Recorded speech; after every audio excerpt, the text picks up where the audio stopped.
Buonasera e ben ritrovati con l'informazione flash di New Sicilia e i principali titoli del pomeriggio. Coinvolgere me o la mia azienda nell'indagine che riguarda mia moglie con presunte illazioni ritengo sia assolutamente non conforme ad una corretta informazione. Lo afferma in una lettera aperta l'imprenditore Tommaso Dragotto, patron della Sicily by Car, la cui moglie Marcella Cannariato è indagata nell'inchiesta della Procura di Palermo che ha colpito l'ARS.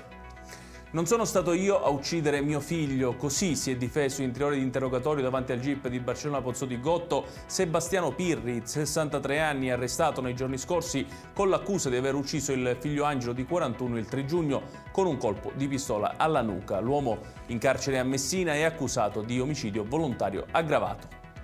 È stata eseguita l'autopsia su Aurora Maniscalco, la giovane hostess palermitana deceduta a Vienna precipitando dal terzo piano di un palazzo della capitale austriaca. Non sarebbero emerse altre lesioni rispetto a quelle provocate dalla caduta. L'esame è stato disposto nell'ambito dell'inchiesta per istigazione al suicidio, in cui è indagato come atto dovuto il fidanzato della 24enne Elio Bargione.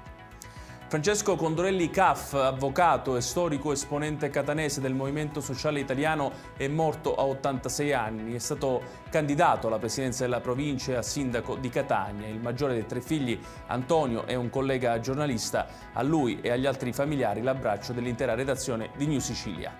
Chiudiamo con il meteo, domani ancora tempo stabile, assolato in tutta la Sicilia, le temperature non subiranno rialzi significativi, le città più calde saranno Catania e Siracusa, dove i valori massimi toccheranno i 32 gradi.